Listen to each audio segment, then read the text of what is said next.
Dalam video ini, saya akan membahas tentang karakteristik dan rancang bangun sistem ekonomi Islam. Video ini dalam rangka menyelesaikan tugas UTS mata kuliah Ekonomi Syariah.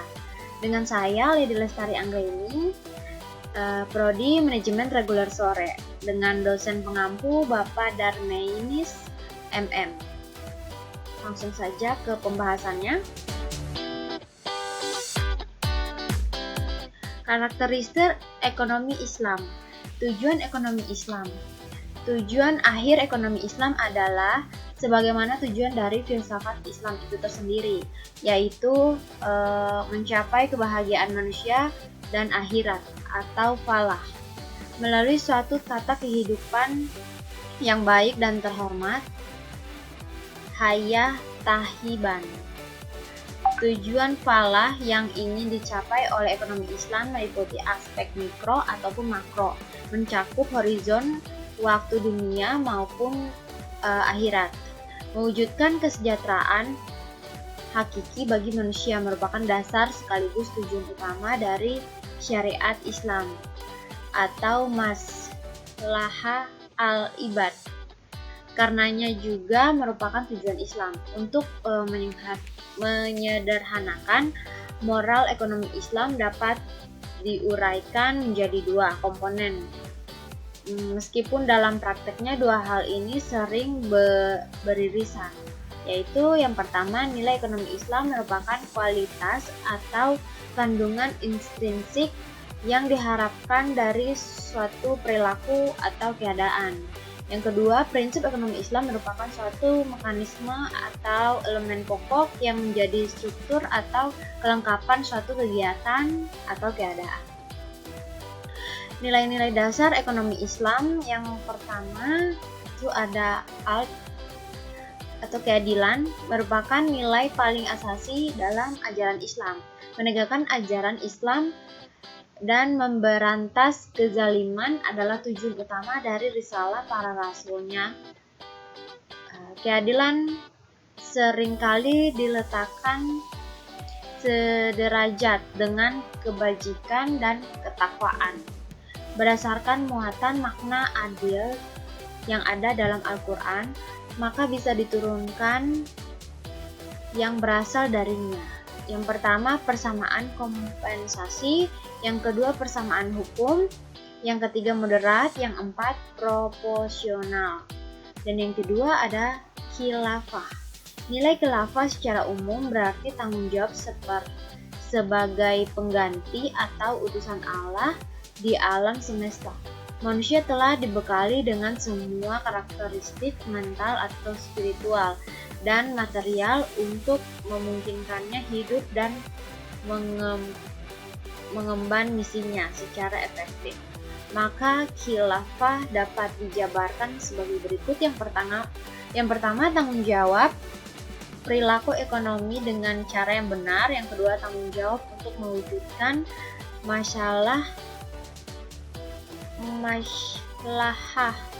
maksimum. Yang ketiga, tanggung jawab perbaikan kesejahteraan setiap individu. Nah, yang C, takaful. Konsep takaful ini bisa dijabarkan lebih lanjut sebagai berikut. Yang pertama tuh jaminan terhadap pemilikan dan pengelolaan sumber daya oleh individu. Menjamin setiap individu untuk menikmati hasil pembangunan atau output. Penjaminan setiap individu untuk membangun keluarga sakinah. Dan yang terakhir, menjamin untuk amar ma'ruf nahi mungkar. Oke, selanjutnya prinsip-prinsip ekonomi dalam Islam. Yang pertama ada kompensasi, kedua efisiensi, ketiga profesionalisme, yang keempat kecukupan, kelima kemerataan kesempatan, yang keenam kebebasan, 7 kerjasama, 8 kerja, 9 persaingan, 10 keseimbangan. Basis kebijakan ekonomi Islam. Yang pertama, penghapusan riba. Secara sempit, penghapusan riba berarti menghapus riba yang terjadi dalam utang piutang maupun jual beli. Jadi dalam konteks ini, bunga merupakan riba dalam utang piutang secara mutlak harus dihapuskan dari perekonomian. Yang kedua, kelembagaan zakat. Zakat adalah sedekah yang diwajibkan atas harta seorang muslim yang telah memenuhi syarat. Bahkan ia merupakan rukun Islam yang ketiga. Dalam prakteknya pada awal Islam, zakat dikelola oleh sebuah komite setiap tetap dari pemerintah dan menjadi bagian integral dari keuangan negara.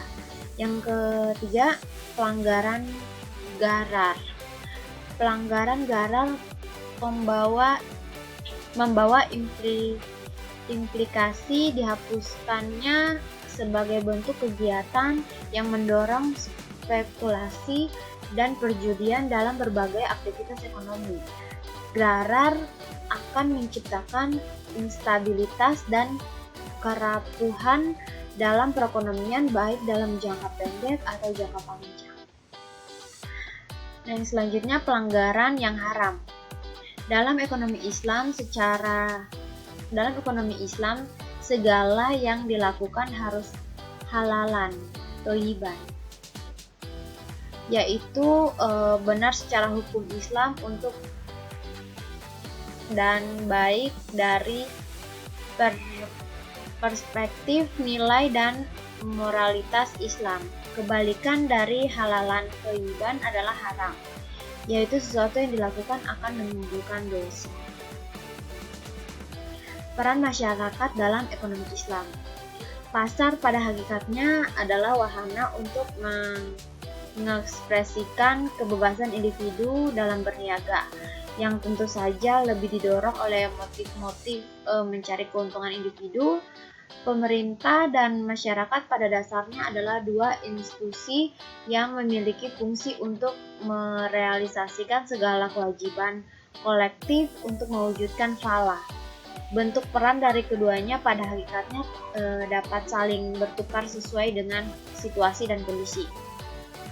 Yang selanjutnya, kekayaan wakaf adalah kekayaan masyarakat secara keseluruhan dan berlaku sepanjang masa. Karenanya wakaf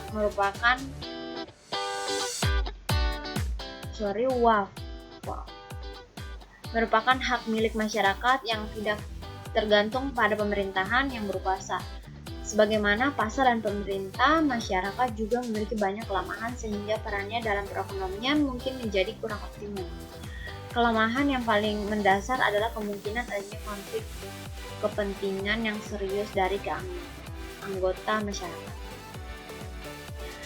Paradigma ekonomi Islam. Paradigma adalah serangkaian pandangan yang menghubungkan suatu yang idealisme yang abstrak dengan gambaran praktek yang nampak. Paradigma ekonomi Islam bisa dilihat dari dua sudut pandang, yaitu paradigma berpikir dan perilaku serta paradigma umum. Paradigma pertama merupakan spirit dan pedoman masyarakat dalam berperilaku, yaitu nilai-nilai ekonomi Islam. Kedua, gambaran yang mencerminkan keadaan suatu masyarakat yang berpegang teguh pada paradigma perilaku yang memunculkan paradigma umum dari setiap aktivitas. Kesimpulannya, ekonomi syariah merupakan mata kuliah yang menguraikan mengenai prinsip-prinsip dasar dan filsafat ekonomi Islam, metode pengembangan ekonomi syariah dan sistem ekonomi Islam, kaidah muamalah dan akad, teori pemerintah dan penawaran dalam Islam, konsep kebutuhan konsumsi, kepuasan dan rasionalitas konsumen dalam Islam, teori produksi dalam Islam, prinsip distribusi pendapat, mekanisme pasar dan struktur pasar menurut Islam, jenis-jenis akad, kebijakan fiskal dan kebijakan moneter, lembaga keuangan Islam, perkembangan lembaga keuangan syariah di Indonesia. Capainya pembelajaran mahasiswa mampu memahami filosofi dan nilai-nilai yang dikembangkan dalam ekonomi syariah. Mahasiswa memahami konsep dan teori ekonomi Islam sebagai bekal untuk menganalisis dan mengambil keputusan sehingga mampu menerapkan baik dalam mengelola kehidupan pribadi maupun bermasyarakat. Mahasiswa mampu menggunakan berbagai metode analisis untuk memahami kondisi perekonomian di lapangan terkait dengan peran pemerintah dan badan usaha lain dalam implementasi ekonomi syariah. Mahasiswa mampu memahami konsep teori, ruang lingkup, dan isu terkini serta peranan kelembagaan dalam ekonomi syariah.